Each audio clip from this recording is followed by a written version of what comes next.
Bienvenue sur Teranga Architecture, votre chaîne qui vous parle d'architecture contemporaine africaine. Et cette fois, nous allons aborder un sujet important, le sujet des rénovations. Rénovation de villa, pour cette fois, pour ce cas-ci. On ne peut pas trouver une villa toute faite et avec son dimensionnement structurel d'époque, et puis vouloir venir directement construire par-dessus sans précaution. Donc il y a des calculs à faire, il y a un travail d'expertise à faire pour en tirer le meilleur parti. Pour cette villa, donc qui est de plein pied, une villa basse, il y a une partie de la toiture qui est en toiture terrasse, une autre partie en ardoise. Et l'idée, c'est d'en faire une villa R+1, plus une toiture accessible, utilisée pour d'autres fonctions. Mais lorsqu'on regarde le plan de l'existant, on se rend compte que cela colle avec un mode de vie qui, en tout cas, force à traverser le salon, par exemple, le séjour principal, pour rejoindre les autres parties de la maison, les autres pièces. Et cela pose des problèmes, en tout cas aux usagers, le fait d'être obligé de passer systématiquement par le séjour principal pour accéder à ces différents espaces, donc pas d'intimité et accès non contrôlé. Et l'idée de cette rénovation, c'était aussi de permettre d'avoir de la lumière sur la partie gauche du site, de voir que sur la partie gauche du terrain, il y a un enchaînement de pièces qui font que il y a une pièce centrale qui n'est pas ni bien éclairée naturellement, ni bien ventilée. Vous pouvez voilà, vous en rendre compte.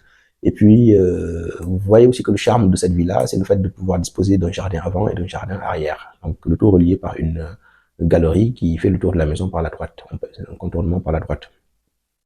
Et l'idée, justement, a été de préserver ces deux jardins, donc avant toute chose, et puis de pouvoir respecter l'architecture de l'enveloppe du bâtiment.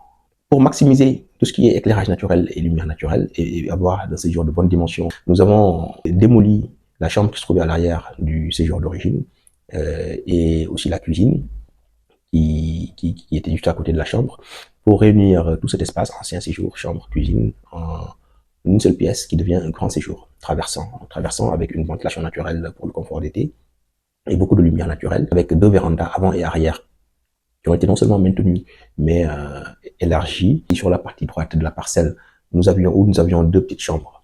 Nous les avons réunies pour avoir une grande suite parentale et donc avoir sa salle de bain à l'intérieur de cette suite parentale.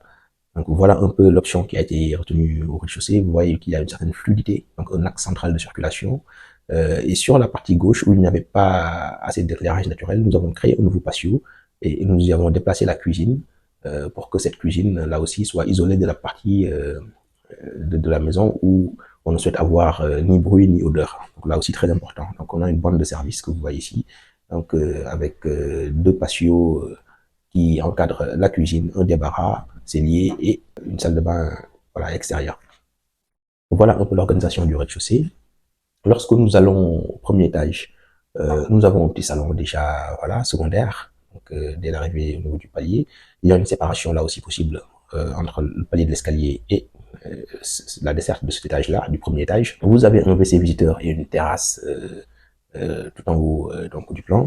Vous avez ensuite la suite parentale, donc une grande suite parentale qui répète les mêmes dimensions à peu près que la suite parentale du rez-de-chaussée.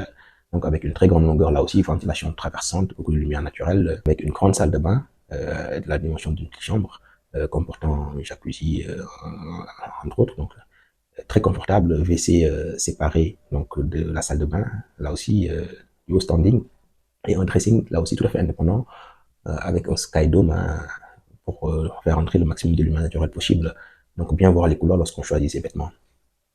Vous avez ensuite une petite suite qui lui est accolée, avec une chambre de taille moyenne, avec son balcon et sa salle de bain. Là aussi, vous avez donc tout à fait à gauche, sur la bande tout à fait à gauche du premier étage, donc trois petites suites là aussi. Donc au niveau du toit, deux terrasses séparées là aussi, pour avoir deux zones distinctes, et puis une partie couverte, donc très agréable, ombragée, où l'air circule bien, et avec une toiture assez basse justement là, du côté en extérieur, pour pouvoir justement gagner en ombre au maximum. Et puis vous avez des espaces fonctionnels au niveau de la toiture. Lorsqu'on regarde la façade, on peut se rendre compte du travail qui a été fait en réinterprétant donc les courbures qui se trouvent sur les motifs du plan d'origine, de la façade d'origine, et en faisant quelque chose de contemporain. Donc c'est une structure métallique tubulaire qui dessine une forme assez peu commune et qui vient s'intégrer dans l'ensemble, donc qui vient créer le lien surtout entre le rez-de-chaussée et le premier étage, donc du traditionnel au moderne, mais avec une géométrie qui communique en tous les cas.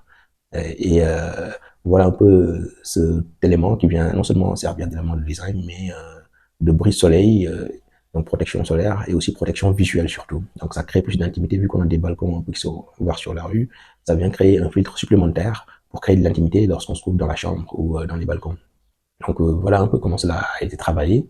Et cela montre encore une fois tout le savoir-faire nécessaire pour effectuer une rénovation de qualité. Et vraiment, là aussi, satisfaction totale là-dessus. Les tons qui ont été utilisés, la couleur cuivrée or rose, qui est une couleur assez rare. Les façades qui ne sont pas juste peintes, mais avec un matériau spécifique qui est l'enduit coloré, donc qui se dégrade beaucoup moins vite que la peinture, parce qu'avec la peinture, après 2 saisons de pluie, ça commence à se délaver, mais cet enduit coloré accroche bien au mur et c'est du ciment qui est teinté dans la masse.